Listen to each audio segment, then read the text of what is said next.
Hello friend কেমসে আরে high বন্ধুরা, সবাই কেমন আছো? ভালো আছো? দুপুরটা দেখো জল জলে আর কি করব ভাবছো? তোমাদের সঙ্গে দেখা করতে তো চলে এসেছি। তাহলে কেন চলে এসেছি চলো একটু দেখে নিই। আর তোমাদের জন্য এসব কিছু করা করে বলি রাখবো না, তোমাদের জন্যও কিন্তু রাখবো। তাহলে বড় বড় করে আলু কেটেছি, এখানে জল গরমে বসেছি, বেরেস্তার পেঁয়াজ কেটেছি, বিরিয়ানির চাল ভিজিয়েছি। তাহলে এবার কি করব? আর এটা মানে চিকেনটা লেগ পিস ম্যারিনেট করে রেখেছি, কি করব বলো এবার? তাহলে বিরিয়ানি করে ফেলি চলো। অনেক দিন রান্না বান্না করি না, এখন হুট করে মনে হলো না, ছেলের বায়না মেয়ের বায়না, মা একটু বিরিয়ানি করে খাও। তাই তো আমি চলে এলাম বিরিয়ানি করতে। আর আমি বিরিয়ানি করব তোমাদের দেখাবো না, এটা তো হয় না। দেখো বিরিয়ানির জলটা ফোটাতে দিয়ে এক একজন এক এক রকম করে, তো আমি কেমন করে করি সেটা একটু দেখে নাও। এটার মধ্যে দিয়েছি গোটা গরম মশলা, আর এটা কি, এটা হচ্ছে পাতিলেবু।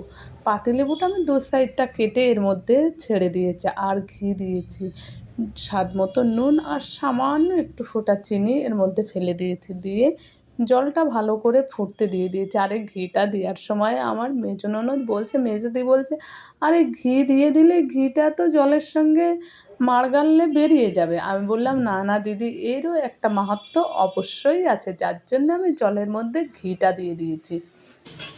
রাইস আর এই যে বেরেস্তা বসিয়ে দিয়েছি, বেরেস্তাটা ভাজা হচ্ছে আর ওদিকে জলটা ফুটছে।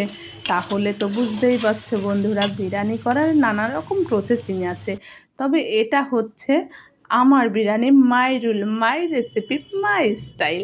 আমার স্টাইলে বিরিয়ানি, এটা হচ্ছে গাবলা বিরিয়ানি। চলো বন্ধুরা তাহলে দেখে আমার গাবলা বিরিয়ানিটা কেমন করি।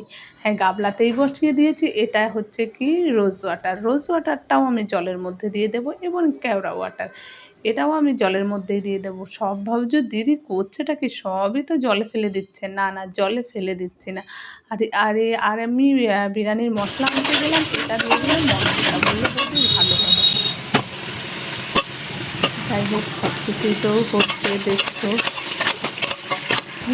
চিকেনটা এবার কষাতে হবে, চিকেনটা দিয়ে ভালো করে নেড়ে চেড়ে বুঝতে পারছো তো, এই রোদ্দুরে আর হালকা হালকা ঠান্ডায় বিরিয়ানিটা কিন্তু জমে যাবে বন্ধুরা। এদিকে রাইসটা আমি দিয়ে দিয়েছি, রাইসটা তো ফুটছে, রাইস জলের মধ্যেই সব কিছু দিয়ে দিয়েছি। আর এটা চিকেনটা কষে নিয়েছি, চিকেনটা ম্যারিনেট করে রেখেছিলাম ঘন্টাখানেক সব মশলাপাতি দিয়ে।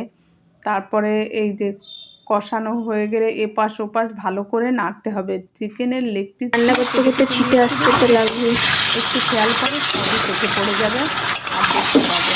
আর বিরিয়ানিটা এখন আমাদের এমন একটা ফেভারিট হয়ে গেছে, সবাই মানে রান্না করতে পারে আর খেতে পারে তো সবাই।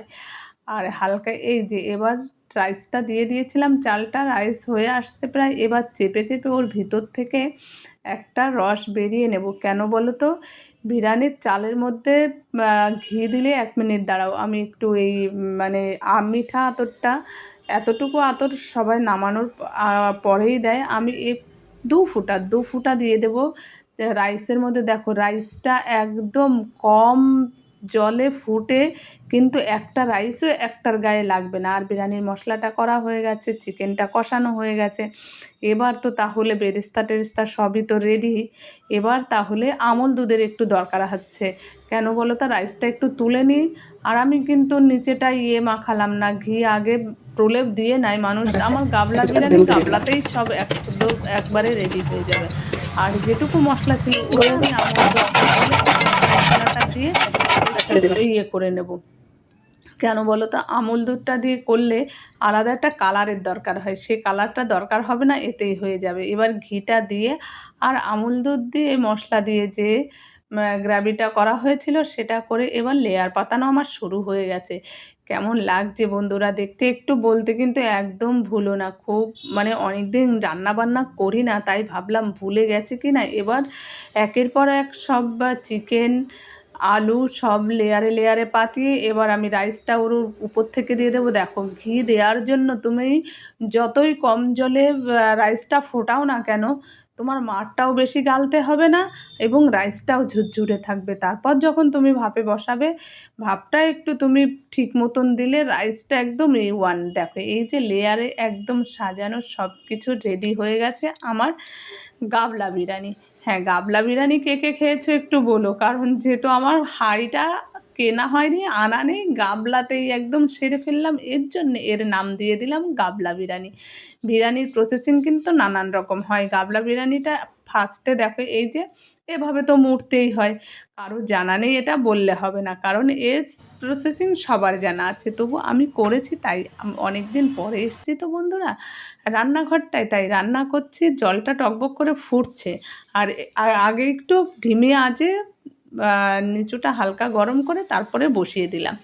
বসানোর পরে ভাপে অন্তত 2 ঘন্টা রাখতে হবে। যাই হোক, 2 ঘন্টা না হোক, আধা ঘন্টা 1 ঘন্টায় এবার একটু করে নি। আমি গোলু মোটল মেরে दोगले प्रिया, मैं तो गोलू मोटल मेरे दोगले प्रिया, सासू क्या खा के उनको पैदा किया, सासू क्या खा के।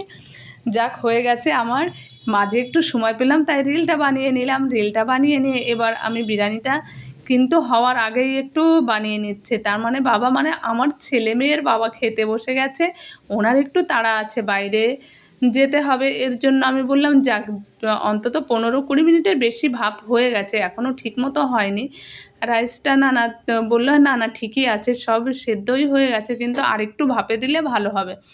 যেহেতু তাড়াহুড়ো আছে, ঠিক আছে তাহলে এটাই দিয়ে দেব। বন্ধুরা কি বলবো, আমার কর্তামশাই তো গন্ধটা শুকে বলছে না, উগ্র যে বিরিয়ানির যে একটা, তুমি এখানে রান্না করলে 10 মাইল দূর থেকে গন্ধটা পাবে, কিন্তু আমার বিরিয়ানির গন্ধ পাবে না। আমার বিরিয়ানির কাছে এসে খেয়েই তুমি ওয়াও হবে। যাই হোক, আমি এবার কর্তামশাইকে খেতে দিয়ে স্নান করে রেডি হয়ে চলে এসেছি। বন্ধুরা শুভ দুপুর, সবাই চলে এসো গুড আফটারনুন করতে। আর এই হালকা শীতের আমেজে যদি এরকম বিরিয়ানি হয়, বলো বন্ধুরা আফটারনুনটা গুড হবে কি না বলো, একটু বলো কিন্তু।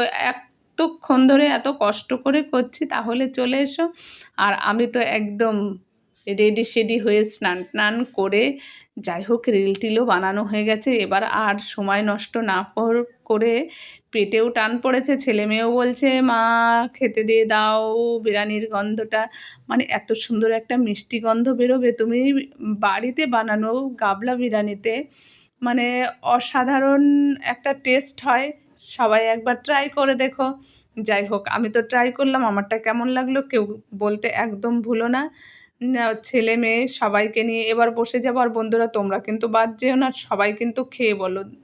দেখো এই যে রাইসগুলো হয়েছে, একটা রাইস, আর ঘিটা জলের মধ্যে দিলে কি হয় বলো বন্ধুরা, মানে রাইসটা তোমার ভেঙে যাবে না। তুমি একটু বেশি নাড়াচাড়া করলেও রাইসটা যেমন গোটা রাইস থাকবে। আর লম্বা লম্বা রাইসটা দেখো একদম, তোমরা একটু দেখতেই পাচ্ছ, আমি অত প্রফেশনাল নাই রাঁধুনি, তবু যেভাবে পারলাম রান্না করলাম, তোমাদের সঙ্গে শেয়ার করলাম। তোমরা ভালো লাগলে অবশ্যই একবার আমার এই রেসিপিটা ট্রাই করো।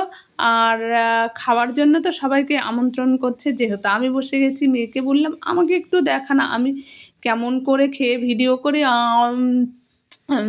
কি বলবো, মানে একটা কামড় দিয়ে আমার তো স্বাদ মিটছে না, দুর্দান্ত হয়েছে বন্ধুরা। যাই হোক, আবার তোমাদের সঙ্গে আসবো, দেখা করবো। এত সুন্দর গুড আফটারনুন হলো, আমি মেয়েকে বললাম পেঁয়াজটা খেয়ে নিচ্ছি, সেটাও একটু দেখা, পেঁয়াজ আর রানটা কত ছিঁড়ছি বন্ধুরা, এটাই একটু মজা ছিল। যাই হোক, খেতে দুর্দান্ত হয়েছে। আমার রেসিপিটা যার ভালো লাগবে ট্রাই করবে। আর সবাইকে অনেক অনেক ধন্যবাদ আমাকে এতক্ষণ ওয়াচিংয়ে রাখার জন্য। আর কাঁচা লঙ্কা বিরিয়ানিতে হলে কিন্তু ভালো লাগে, আমার তো ভালো লাগে, তোমাদের কেমন লাগে বলবে। আমি টমেটো, কাঁচা লঙ্কা, পেঁয়াজ সবটা নিয়েই বসে গেছি, সবটাই একটু ট্রাই করলাম। তোমাদের ভালো লাগলে অবশ্যই ট্রাই করো। আবার তোমাদের সঙ্গে দেখা হবে, কথা হবে, সময় কাটানো হবে। হ্যালো বন্ধুরা, তাহলে এখন দুপুরের খাওয়া দাওয়া সেরে নিই, তোমরাও দুপুরের খাওয়া দাওয়া সেরে নাও। আর যার যার ভালো লাগবে চলে এসো আমার বাড়িতে, বিরিয়ানির আমন্ত্রণ রইল। তাহলে এখন টাটা, bye, good afternoon. Afternoon good হলো কি না বন্ধুরা একটু বলো। গুড